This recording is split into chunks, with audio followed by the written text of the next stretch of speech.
be honest, it's funny because now I'm critiquing the club to you, but I also prefer the club to many other options. Um, I think it has to do with my personal background and where I fit in, and also it's like a class thing for me. I dropped out of high school. I went to community college for a little while because, I was still a teenager, and what else am I gonna do with my time? But it wasn't like a very elite university. It was like a weird little community college, and I just find galleries and the world of fine arts to be one that has a pretty the door is closed unless someone opens it for you. Whereas like the club is somewhere that like I'm not even really an extrovert. I'm not Charlie XCX party girl 365. I'm not even like that, but I was just someone who was like a youth, poor, transient. I was homeless for periods of my life when I was a teenager. Like the club is just a place to go where you can be, and people might hook you up. Like people might meet you there and care about you. It is like a community space in a way where galleries can be that. And of course, through like the privilege of my career, I've met a lot of really amazing artists who they have to do their work in that context. There's where else can feed their needs. But especially as a DJ and someone that does like hip hop and club music, without having like an academic or professional background, I feel like I don't get as much respect in those situations too. Like if someone comes in and they're like a fine artist and then like I'm just the DJ, it's like they're like, oh, the DJ, the important person's here. You know what I mean?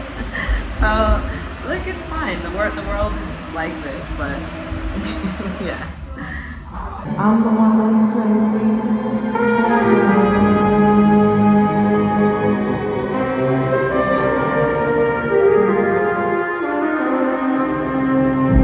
You will see people who have the least resources sometimes making the most inspired work, and people in countries where it's not even necessarily about how much money do they have, but can their passport bring them to Europe, or can their passport bring them to New York or LA? And then you also have people who just kind of have always had a monopoly over the resources. But I think culturally on both sides, like I think it's just a natural. It's a natural thing. Like I think about stuff like TikTok. If you look at like TikToks or all these like how short form videos kind of the norm and popular everywhere, it's like you actually get to see culture in a way, and you're exposed to just like these normal mundane parts of foreign cultures, exotic cultures that make it more relatable.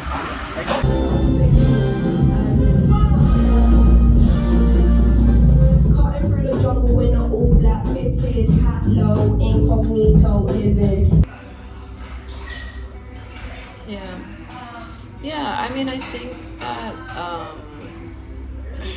honestly, I think the genocide has, and like the domino effect of like, oh, actually genocide is normalized in our global society. There's several conflicts are happening around the world that could be categorized as genocide, and people, I don't know if I necessarily believe in it, but people and culture seem to believe that like watching and seeing will help you understand and will help you do something about it. So I think, from my opinion, it's a little bit more of like voyeurism, and I think with that attention and with those eyes on people, especially artists who are working in like the global south or like not in Europe, not in North America, I feel like artists feel a bit of a responsibility, because it's like, who else is gonna create the important, the challenging work of our generation? That's definitely how I feel, because I'm just like, people say like, oh, me, a lot of people feel like putting yourself out there and trying to achieve a certain level of success at a time like now is very selfish, you know what I mean? And it's because you want attention, and it's like, well, you try to do something important enough that it's worth reaching others, it's worth telling other people to listen to it. And I feel like a lot of my peers also feel that way. Like they're trying to make the best work they can. Like they're trying to do the best they can in a circumstance that feels really impossible. Not only because of things like genocide and like the structure of our entire world, but also just like there's less money in the scene now. It's getting kind of harder to survive as like an experimental or fringe artist or political artist, you know? So just the other day, I did a raid on Canal Street in Chinatown, which is like, you know, an iconic economic meeting place in Manhattan, you know, in one of the richest boroughs in New York and in the whole country. Trump is like sending the National Guard everywhere because he's like obsessed with flexing it. I mean, it's not the first time it happened. This also happened in 2020 when there was like the COVID lockdown and then a bunch of like riots and uprisings in the US. They sent in the National Guard on the second day. But that's kind of the vibe now. It feels like in the music community and in the queer community and this kind of thing, people are struggling a lot. I feel like a lot of the community work we do for one reason or another is fundraising, and it feels disappointing to me because I would, you know, we already have to like work to survive. I would like the community work I do to be more intentional, more political than just mutual aid all the time. But mutual aid is a really big thing right now. I mean, it's okay. I don't know. I think a lot of people are like getting kind of doing what you were describing earlier with music, especially with like diasporic people in the US looking into their roots and their, you know, culture and their ancestry. But also I think on the other side there's a lot more people trying to be more mainstream, more palatable, more commercial. The US isn't really tolerant of like left and fringe culture or left anything anymore, but like, you know. I mean, I made my record, and it's funny, like, I sent it, of course, to the label, and, you know, Code 9 was just sitting with it for a while, and then he came to New York to play a show, and he said he was listening to it walking around, and it, like, made sense to him, finally. And I'm like, yeah, it's, you know, this underpinning of violence, like, it's like, it's such a grating place. It's like, just taking the train, the volume of the train is like causes hearing damage. It's just like loud and angry all the time. But I'm also from there, so that's kind of how I am when I go other places. They're like, wow.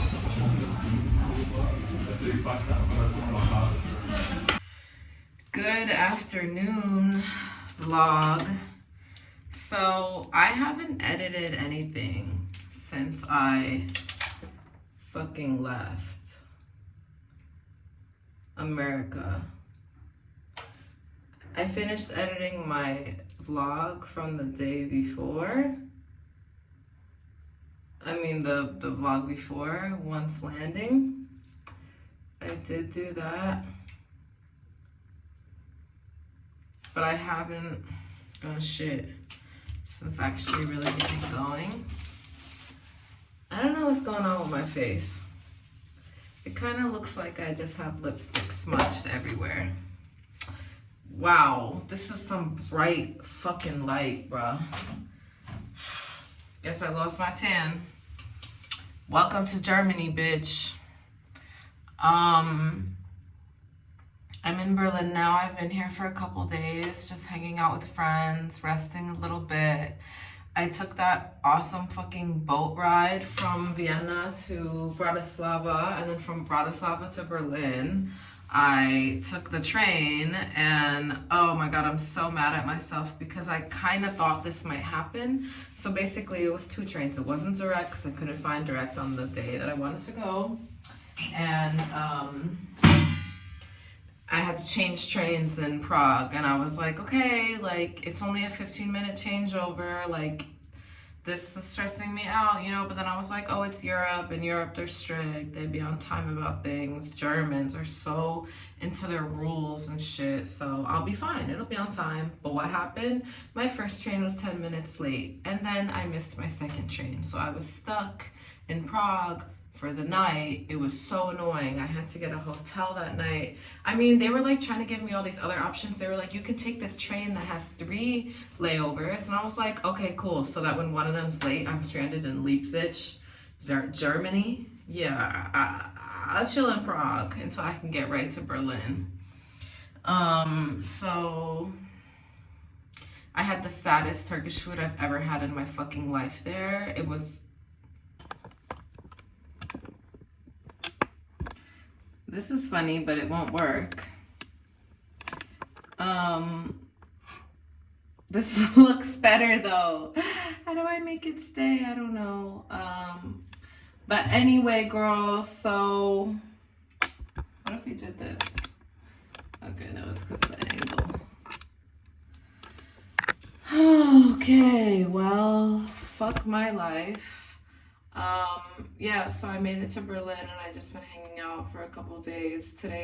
Yesterday I had like a work day. I spent all day making a tour poster for like my next tour, LOL. And today I have a lot of work to do and a couple interviews. I have another interview starting in like 15 minutes. I had 2 coffees and some food already out. I did my first interview in a cafe. I felt really obnoxious. The person next to me was like looking at me and I was like, yeah,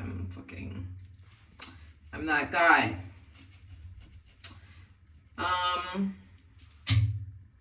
I might go downstairs in the hotel and see if they serve coffee because I kind of want more.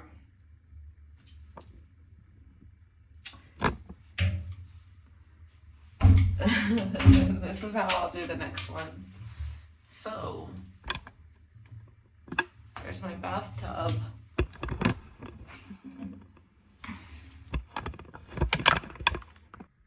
Okay, clearly I'm tapping into an audience that doesn't watch vlogs because vlogs are like, they're long. Like I think everyone got the short form brain rot. I'm like, vlogs are long.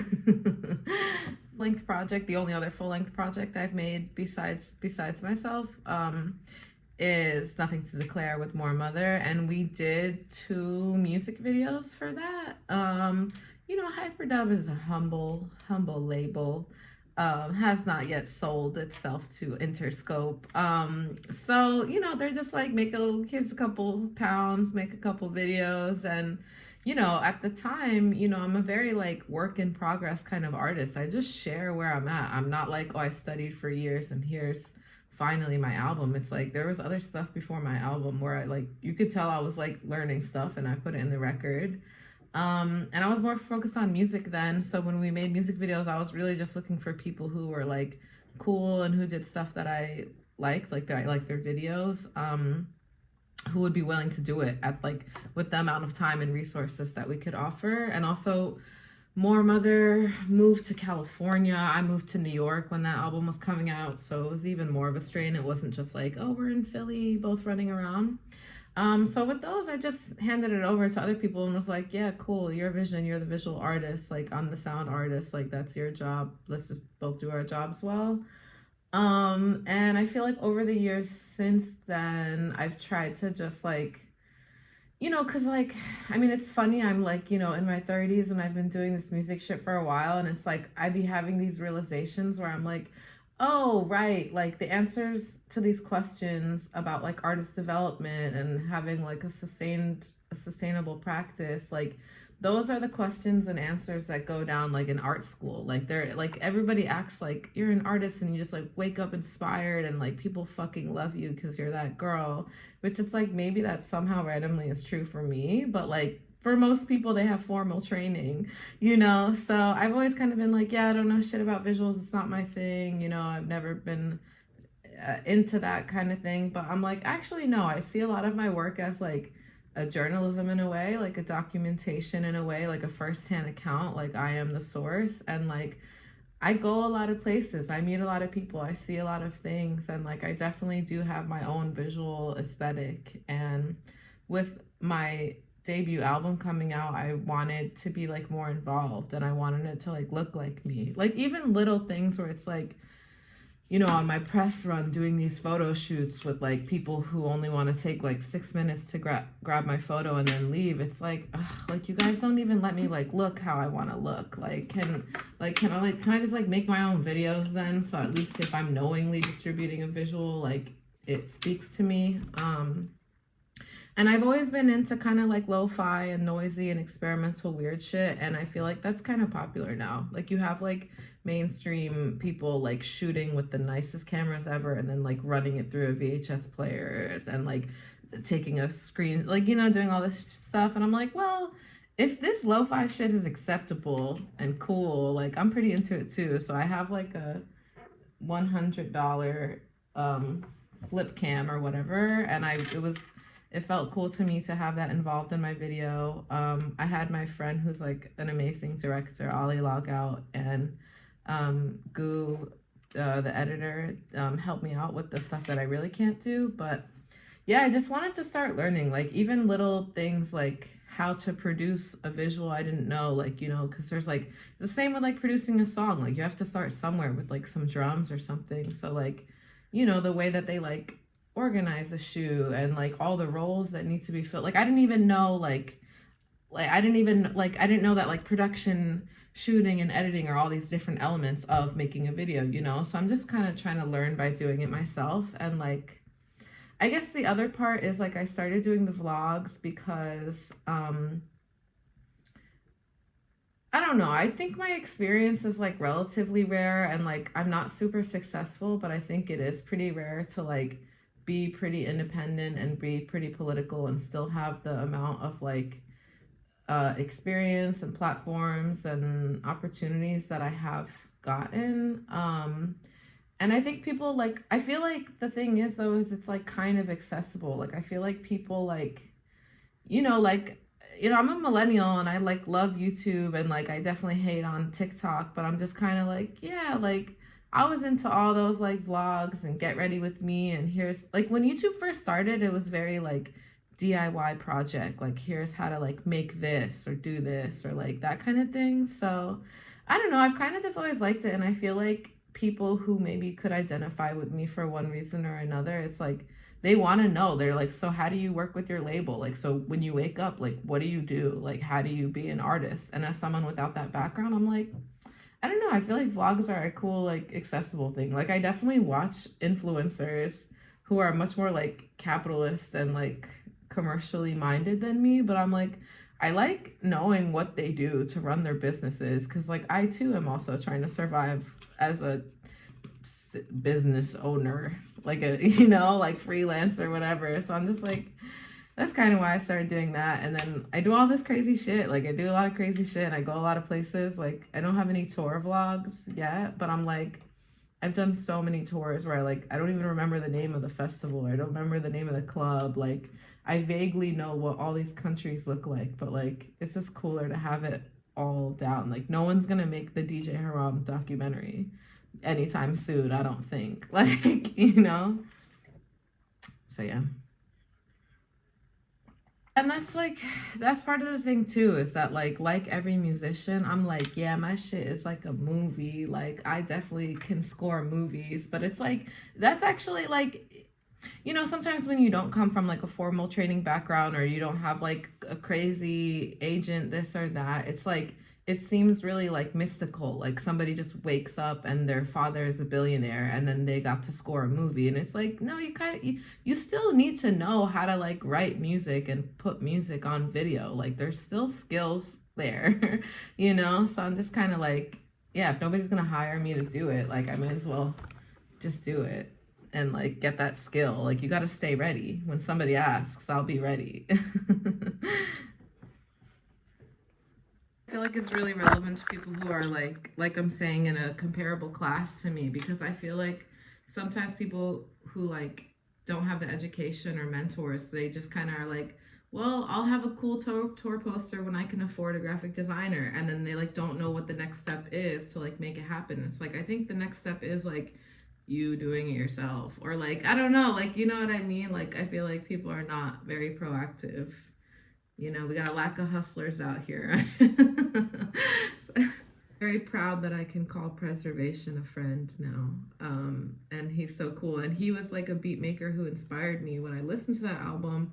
But that was before I even had interest in making music. So it's so cool to me to like know him now. But I feel like what happened was in those years when I was like, I dropped out of high school, I went to community college, and then I was kind of trying to be like full-time activist at the time. And when I was like in high school and stuff, I was pretty into like music and like digging for underground stuff. I found some cool hip hop I liked, but a lot of the underground stuff I found in like the New York, New Jersey area was like much smaller and much more amateur hip hop and more like noise and experimental stuff. So then when I started kind of doing the activist thing, then I kind of found my community and my like people were more into dance music and stuff. Like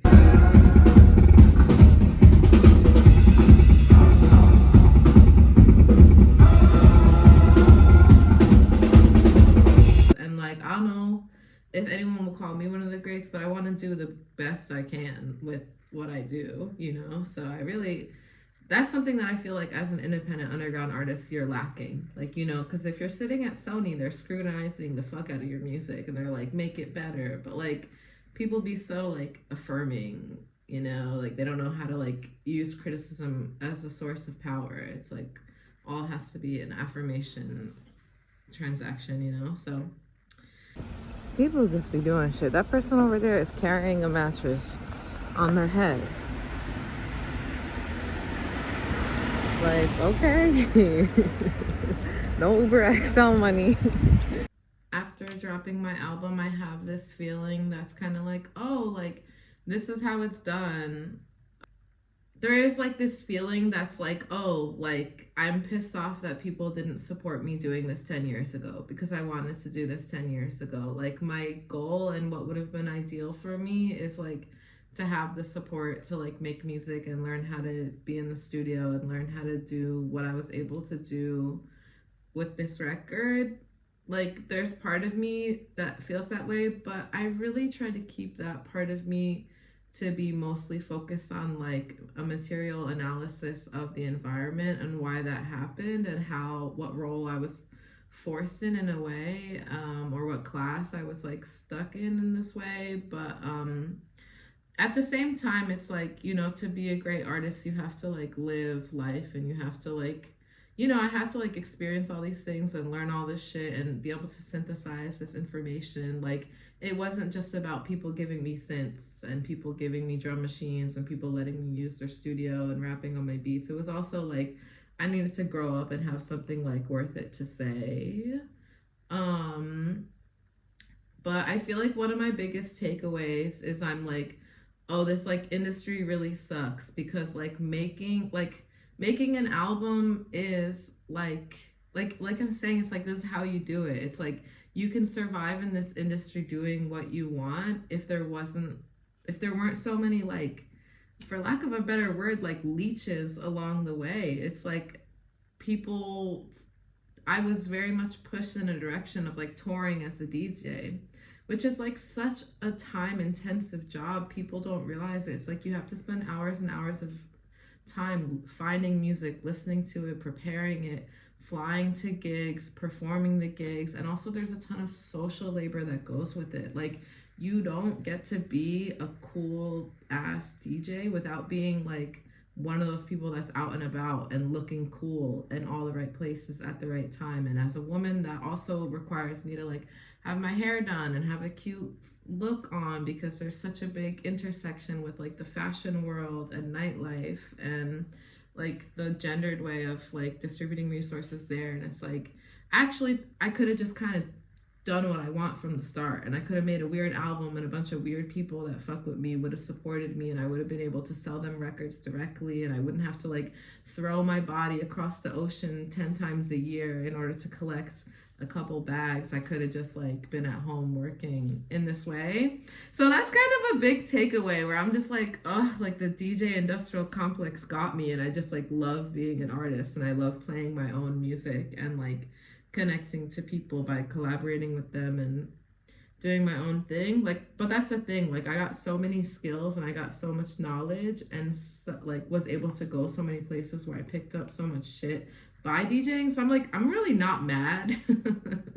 But yeah, it just feels like I'm glad it's over, and it kind of feels like the beginning of my career again, where it's like I just did my debut album. Like now it's like, oh, and plus my album is like all over the place. And I feel like if I just like took each, I feel like there's like 3-4 categories of genres in the album that I conceive of, and I'm like, I could take any one of those and like make a whole project about it now. And I feel like I did the foundational work for people to know that that may happen. So don't be surprised if like an ambient album comes, or if like an industrial dance album comes. Like I've set the stage for myself in a way that feels really nice. But yeah, I mean, I think I've taken the press break, so I'm no longer like tired. But for a while, I was like tired of even saying the word album, and I like hated the title of the album. I was like, who thought of this? Like, this is crazy. So, but I'm over the fatigue now, and it's fun to perform it, and it gives it new life. So I'm like, I'm back on my own fan club. حالي نبي كله بصير قدامي مين انا وغزل بالي بقسم حالي شوية بموت شوية بركز شوية عدائي بس انا 200 مرة وكل يوم بخاف خيالي بس انا 200 مرة وكل يوم بخاف خيالي بس انا 200 مرة وكل يوم بخاف خيالي خيالي خيالي خيالي بس انا 200 مرة وكل يوم بخاف خيالي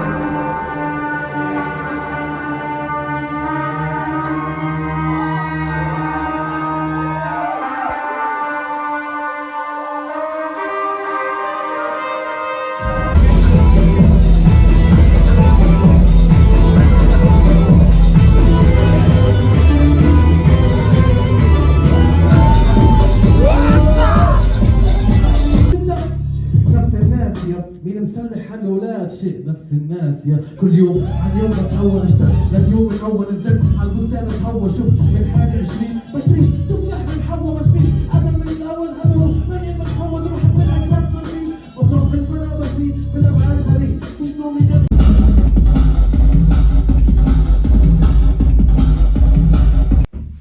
I really liked my outfit tonight.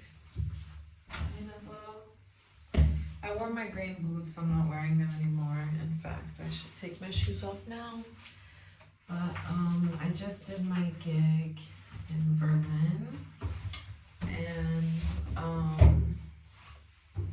it was cool.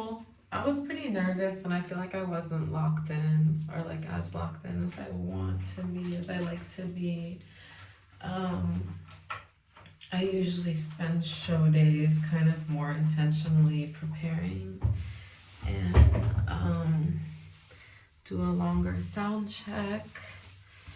I don't know, I feel like I was a little bit in my head in a way that felt, yeah, but I think it was still good. Let me see, is my camera doing? I think it was still good. Oh, my camera was dirty.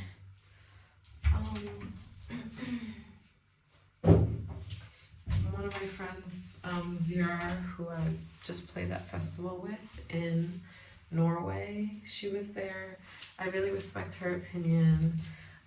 She's a very critical artist. And talented artist. So she really liked it. She had a lot of cool feedback. And yeah, Dakin, who is featured on Remaining, did his performance. He performed the song with me, so that's the only time that's ever happened, so that's pretty special. Yeah, I feel pretty tired. I feel like I fell out of show mode, which is real, it happens, but this is the last show where that's gonna be the case. I will, all my other shows are gonna be kind of back to back with it, so I will be more on it. What a life we live. Oh yeah, better.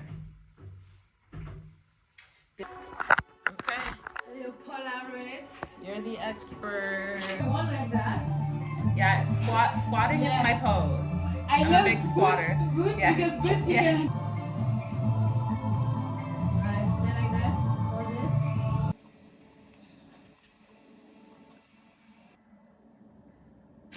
And I almost called you thinking, I don't think we can do this. Oh really? Is that why you called me? I like artists and then I follow them. If you go like that, it's cool.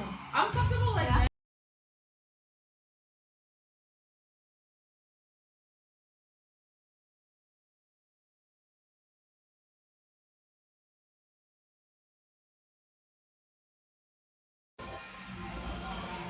I didn't mean to take this video with my face. I meant to use the back cam, but here we are. Bathroom in Berlin.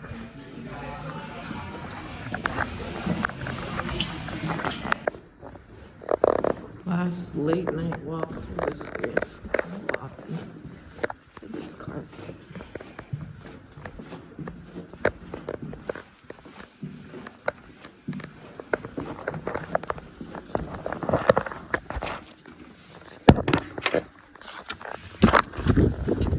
Oh, shit, I forgot I left the fucking window open.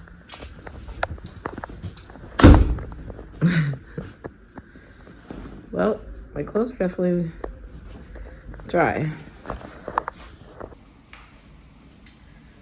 Trying to look alive in Berlin. Good luck to everybody that tries that.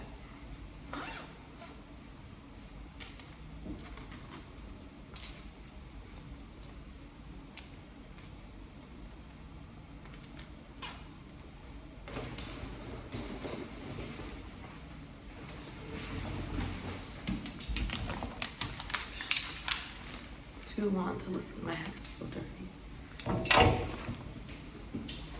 Well, hi vlog, because I'm fucking sick, bro. This is what always happens to Woods when he comes back from tour. He has this like horrendous fucking cough. It's really different being a vocalist, and I use my voice for only like half of my set, but it's a lot. I can't really breathe out of my nose. I also have a deviated septum, and I'm kind of like prone to this kind of congestion issues. I feel a lot better today compared to yesterday. Like yesterday and the day before, my throat was like in pain. Like I woke up and it like hurt, you know? So I've just been trying to do everything I can. I really need to go get some more garlic. Garlic will save you. I mean, I look really congested and puffy in the face. Yeah. So it is, I don't know what time it is. It's like 1 something. And I'm in Geneva, Switzerland. I'm playing a show with Infinity Knives and Brian Enos. I listened to their music and I listened to part of their interview with Rohan. Yeah. I listened to their interview with him. I was like, y'all are really excited. It's very energetic music. I feel like I'm not alive compared to that. But we're playing at Cave 12, which is where I played last time I was in Geneva. I hope it like sells out or something, you know, because I'm just like playing the same venues. I would like to see an improvement. I would like to see like more people who know me and who are coming out. Like I put out a record. I've done a lot of stuff that should hopefully give me more, you know, visibility. So this is one of the only shows where it's literally like the same place. So I can like really compare how it is to last time. But yeah, I mean, it's cool. It's cool. I'm excited. There's really sweet people who live here that I hung out with last time. I've seen them around. But listen to my voice. Like, it's still like fucked up, you know? So I'm just kind of like, I've never really spent that much time in Geneva or Switzerland. Last time I was here, I think it was just for the night. And it was like very quick. Like, I got here, had to like sound check, then go change, then play the show. And I stayed up late hanging out with folks. There was like DJs playing at the venue with no curfew. And also Nagasi was here, Armada. He was randomly in town doing some kind of residency, I think. See, what I should do is I should get a residency in Europe, like a studio residency where I can make music, and then I should tour during the residency, because like traveling around and not having a home base kind of sucks. I think if I did a tour this long, I would have a home base somewhere. I don't know where though. Nobody loves me. Who wants to take me and my 70 kilograms of luggage? Let me know in the comments. I feel like shit, bro.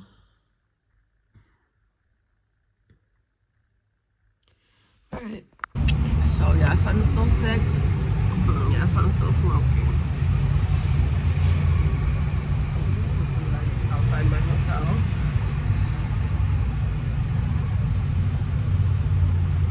I got not one but 2 coffees for myself. Also, I found the kettle in my room, so you know, between everything, you know, things are really looking up.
Was honestly surprised. I played with Infinity Knives and Brian Enos, and people left after their set. They played before me, and then people dipped. I was like, really? Y'all came to the show for 1 act? You don't even like want to see what it is?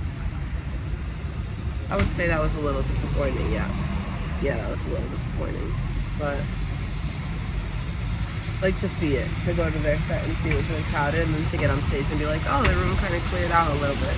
Not like totally, but I don't know. I think I was saying yesterday that like I played the same, oh my god, this thing right here just scared the shit out of me. I thought it was a person. I feel like the crowd was relatively the same size as my show here last year, which is like, okay, I put out an album though, like what?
I barely fit in here today because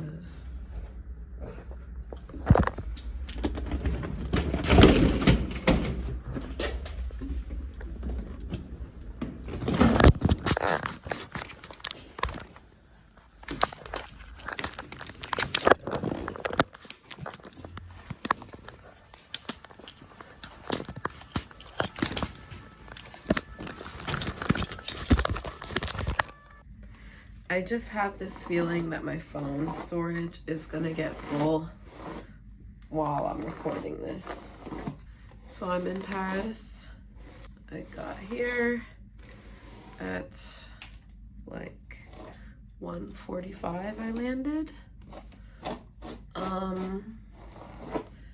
And my hair is really fucked up, clearly.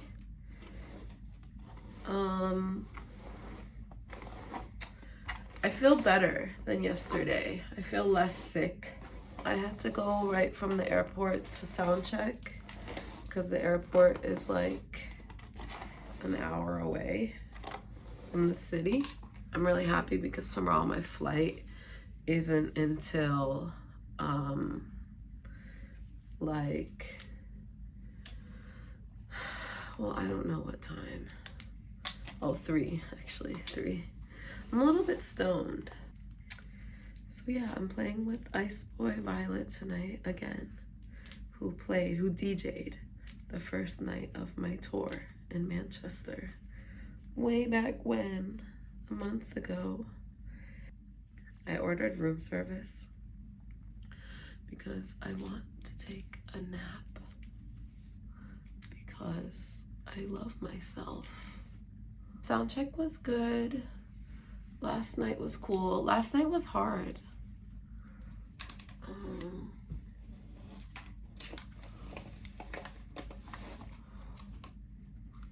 Last night was quite hard for me.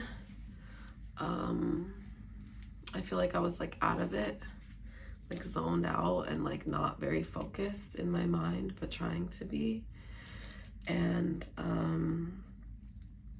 also just like having these physical symptoms of being sick, like coughing. I had a coughing fit on stage. Yeah, that happened. Yeah, okay. I don't really know how I'm gonna get that to stay. Hopes and dreams. Making weird music is cool. It's rewarding. It's hard to not feel like nobody gives a fuck though.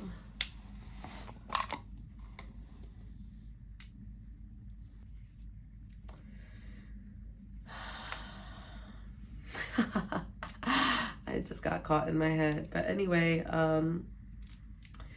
yeah, so I'm doing this.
Chairs are called. I remember the first time I went to like a French restaurant my mother brought me, it was in Philly, and they were like, yeah, the chairs are imported from France. I was like, okay. Where's the block of the club? That's the club right there. Bada boom. It sounds like Sopranos to me, but it's French.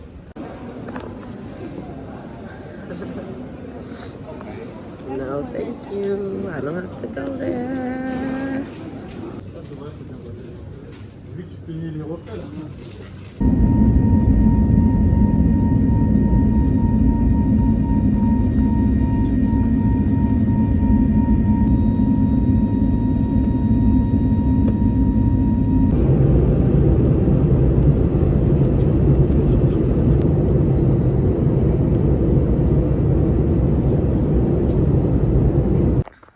I'm in Lisbon. Who knows what this is, but I'm gonna eat it. Okay, so I'm in my accommodation for the night. I'm in Lisbon and I'm playing a venue called ZDB, which I've played before in like 2018. And they have rooms in the venue. So I'm just like here, which is kind of nice because I have no fucking time. Of course, stuff always happens on the worst day, you know, like one rule of tour is like, if something bad's gonna happen, it's definitely gonna happen at the worst time. But my flight was delayed. With my flight not delayed, I was gonna get here just in time to do sound check. But my flight was delayed. So, I had to,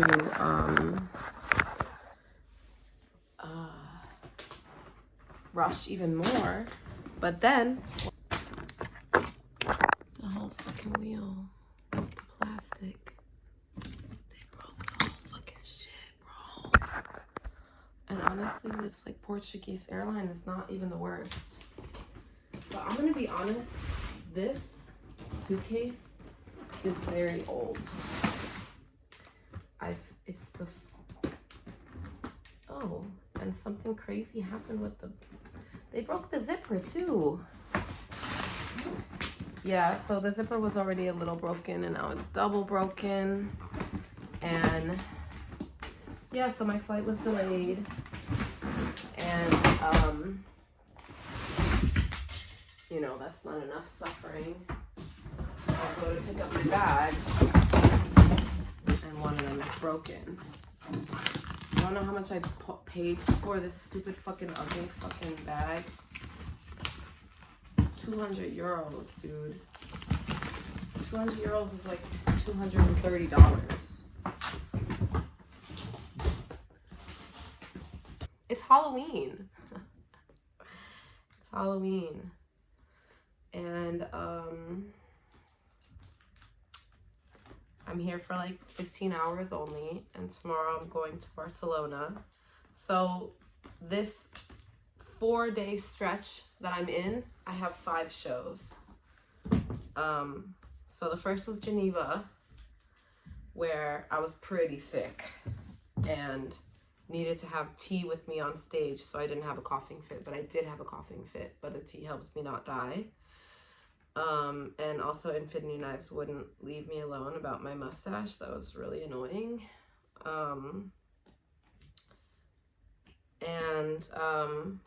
Then was Paris, which was last night, which was amazing.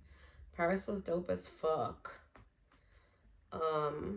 Tonight is Lisbon, so that's 3. And then 4 and 5 are both tomorrow in Barcelona. So yeah, getting through it. This is basically like the last, you know, I have 5 more shows total, I think. No, 6 more shows total, plus a workshop or something like that. After Barcelona, I go to Croatia the following day. And I go there late and I can sleep and chill. And then the day after that, I have a show there. I've never been to that country, so that's pretty cool. And Akai Solo is playing that one, so that's also nice. I get to see a friend from home. But yeah, so what I'm doing now is transferring stuff from the broken one into the new one. The new one is really not, doesn't even look that nice quality. But whatever. At least I have Ricks, bitch. At least I have fucking Ricks. I'm a privileged person with Rick Owen boots, bitch. I don't got nothing to complain about. I'm on tour with my Ricks on. The fuck you doing? The fuck you doing? No Ricks on, but your bag's not broken. Which would I prefer? One of these. These are good. If you're a smoker, or you have long COVID, they're herbal. Herbal supplements.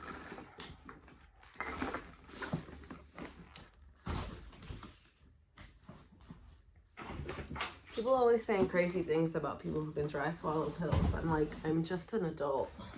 I don't know what. Is this smaller? Okay, I'm gonna have to wait till it's empty. It's really not that tragic. Like, I was probably gonna have to replace it after this trip anyway. Can I get my phone like a little lower maybe? Let's see, does this work? Of course that doesn't work, that would be too easy.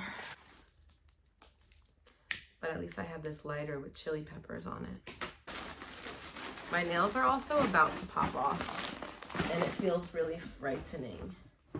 I feel very frightened by the potential of them being ripped off violently. Okay, well, it's smaller, but at least everything still fits. Should I go corset tonight? Like, I might need something to help me step my pussy up. I'm gonna leave it out just in case. You know how they say, good riddance. This isn't goodbye. This is good riddance. That's what they say, right? These motherfuckers, man. Because they know I'm DJ Harami, man. They know I'm DJ Harami and they know I'm doing big things, man. Traveling is very expensive these days. One thing after another, for real. Alright. Anyway, that's my report for now. Sound check here went really well, and I feel like it's gonna be a good night. Good show. I will be doing my set and going to bed, and that's that on that. Big screen, baby.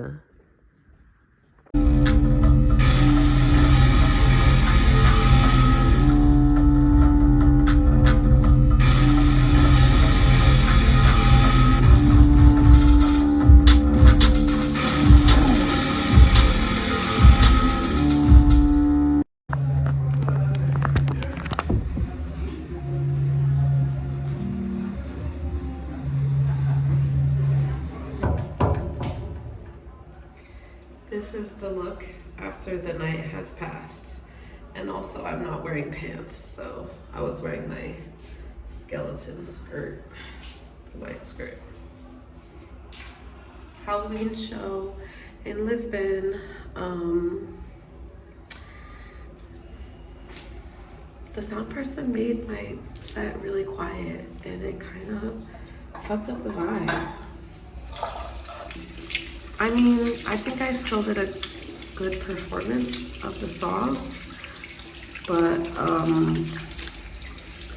basically halfway through the set, I was like, hey, is it really quiet or am I just deaf? And people in the crowd were like, it's quiet. I was like, can we turn it up? And then like the second half of my set is really dancey. So it kind of worked to have the first part be quiet and the second part louder, but it was just really quiet. And I was like, you know, my flight was delayed, so my sound check was kind of late and rushed. And yeah, I mean, a lot of times I tell sound people to like make the bass heavy, but I think in general I need to just say like it's loud, to make it loud, to make it loud. I don't know, I mean, I use my voice really softly, and a lot of my more spoken tracks, my more vocal tracks are more soft spoken on like these drumless instrumentals like Remaining and the Stress Tolerance. So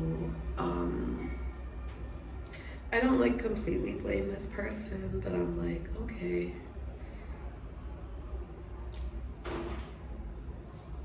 What the hell is that noise?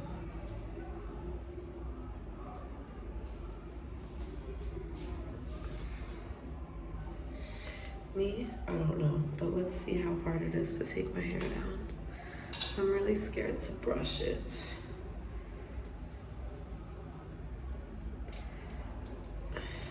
Like it's gonna fall out when I brush it because it's so tangled up right now. But yeah, I met some cute fans, and Elucid came because he's playing here tomorrow because we're just doing the same circuit.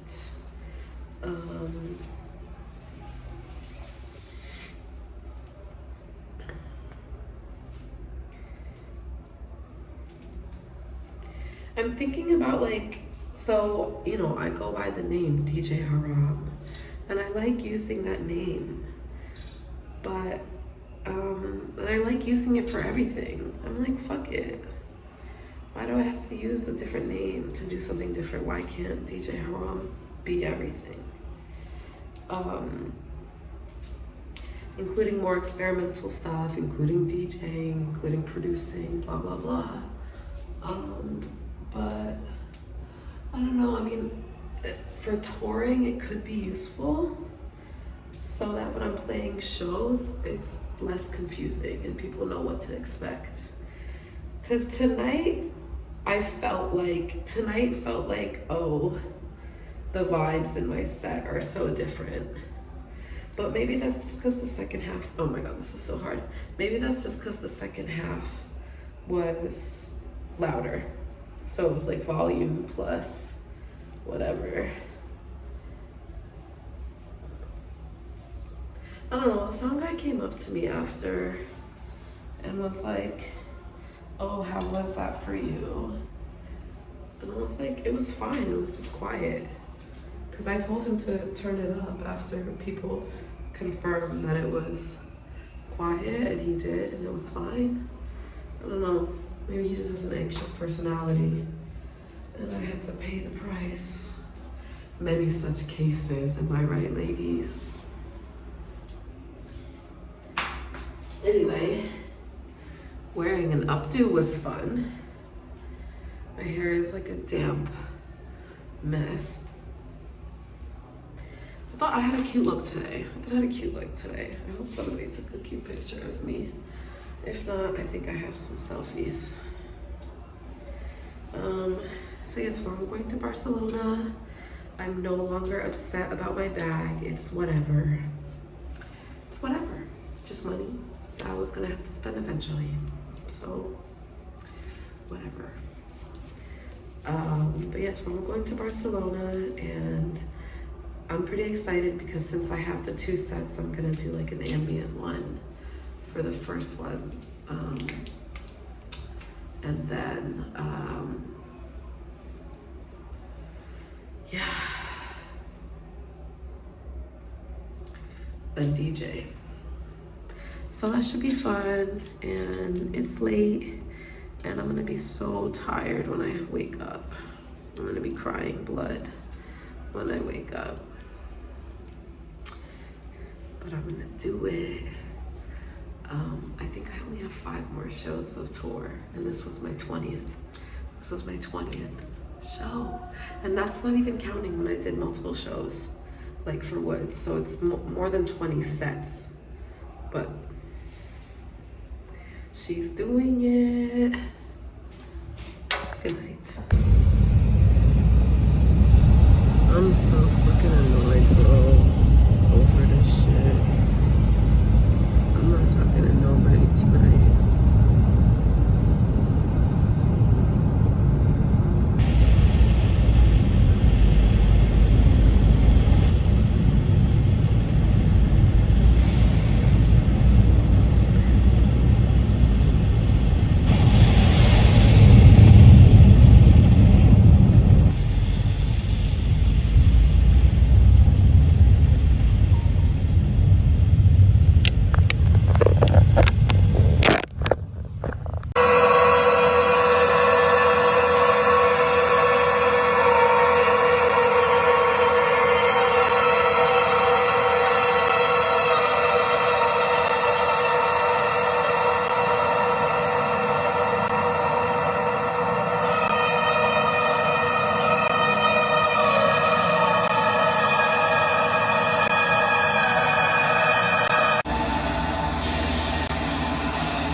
Okay, so I did it.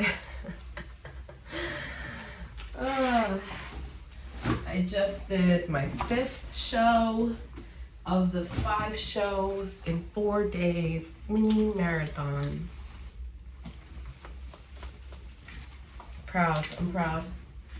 I'm proud of myself. Somebody gotta be proud of me. Just kidding, a lot of people are proud of me. That was intense. I am gonna be so real, like I thought my DJ set was cool. I thought I played cool tracks. I like the music that I play, but as everyone knows, I'm not really a DJ like that anymore. So,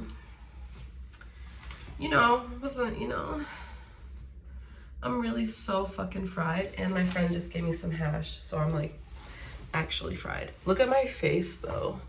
I've never gone to a gig looking like this. I feel like I've never gone to a gig looking like this. Honestly, I feel like in my early 20s when I first started DJing and touring, I didn't know how to like do my makeup nicely, and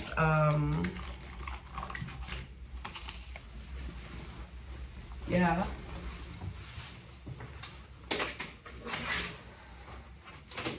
I feel like I was looking a mess out there. I mean, wasn't everyone looking a mess in their 20s? It's a funny part of being a femme, because it takes a lot of resources to be femme and to like embody high femininity, even though that can look like several things. But if you don't have money, basically, it just takes time to learn, you know what I mean? And it's like, the older you get, the harder it is to achieve like a certain standard of beauty that like, it's just funny, like being in my 30s, being like, oh, like, this and that makeup that I do now. I don't know how to explain it, but I'm fucking tired. So what do you want from me? My skin was really bad when I was younger. I mean, right now it's really bad because I'm going through a lot. But I'm gonna go to the spa at the hotel tomorrow, which I'm so excited about. I was really hoping to like somehow have time to like go to the gym and this kind of thing on this tour. I don't know what I was thinking. I think I was thinking on my days off I wouldn't be tired. Very strange stuff going on between my ears.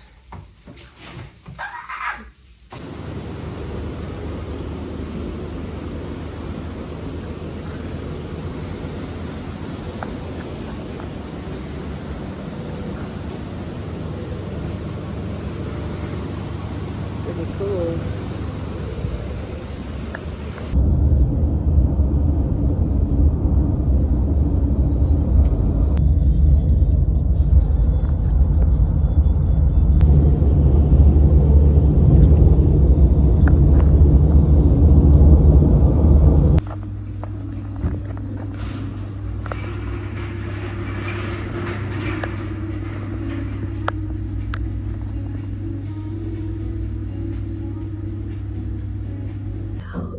I'm crying. I started making vlogs and I haven't made one since I started on tour, but at this point I have like hours of footage. It actually looks pretty cute.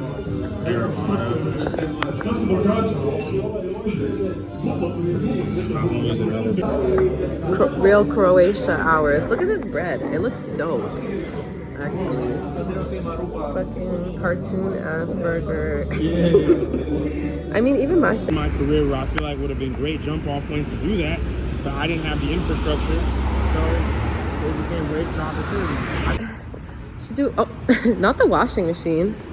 This would be a pretty cool place for a music video. Yeah.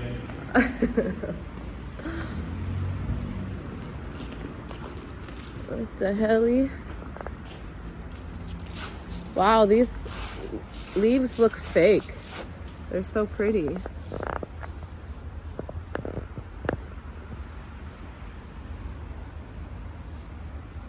Yeah, you only got one set of pull-ups in, bro. Yeah, it's sad about that. Alright.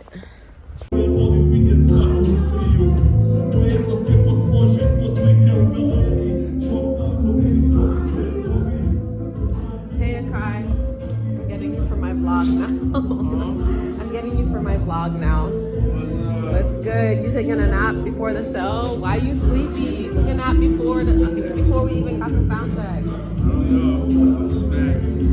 You're smacked. Do we have any more weed? We do? Okay, nice. You gonna smoke during your set and be like a cool pothead rapper? I might, because I don't get that option often. But maybe not. Cool. Can you show the camera the cool drinks that you have? Yo. I have the same ones, but I'm not carrying them. Yeah, man, we got some Prosecco. Yup, ching ching. Yeah. And we got Cheers. We got cheers, we got vodka. This is a herbal Coca-Cola. It's from actually Croatia. fire. Or he said it's from Yugoslavia. Yeah, it's good. I like Coke more than Coke. Yeah.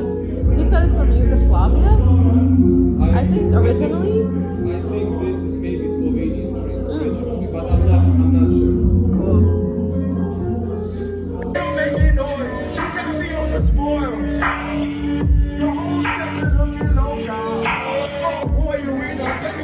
Cool. Greed get the best of me like tycoons, abandoned logic, like cartoons. I procured the first can, figured I should copy other. I should snag my love something. Sometimes she loves me, other instances she loves running. These shreds, I got four in the oven, thought for one a Sprite. She wants me for the bills chill. I got 5 of the emojis. That shit hit, that shit do. So that shit give me life. I put 4 in the life. Press metals, messy like shootouts in the blizzard. 20 below, bro, crime, me, rip out. skate, then ice and low, slow, 50X, big coat, on bar, tech ball, little big nose, heavy curtains, I check for a whistle, you never know, you need O's, check for a nigga, weed froze, listen, basking on hot stones, girl, dinner, cheese, cantaloupe, corner show, subsistence is never gonna be broke, so both been had that cheap coat, I lean in real close, whisper beach, scripture, little nigga, smelling like firewood. Has it been painted over a lot of times? Yeah. Yeah. They had this couch? fundraiser for renovating the toilets, and they just painted them pink. Nice. I don't know why I do really find these regions really beautiful. Something very like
gonna go here because I failed to find food. Haha, yay.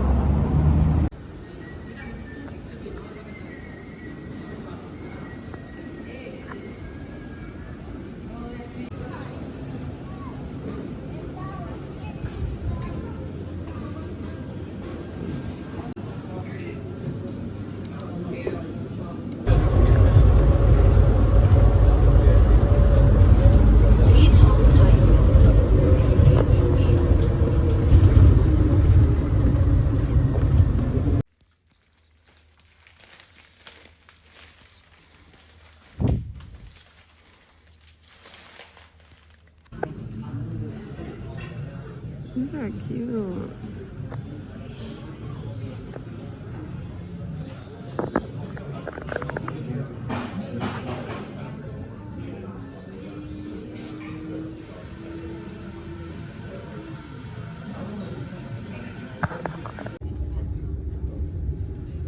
What is this stuff?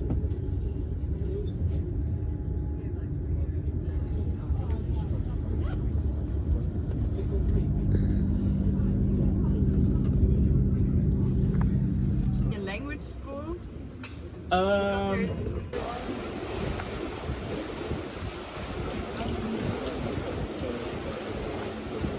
area is one quite moist and also quite salty.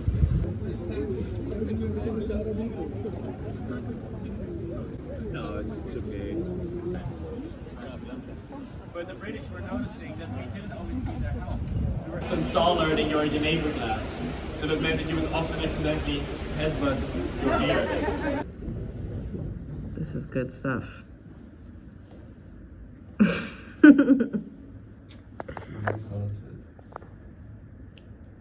Did he see me? He looked like, where do I go? Oh.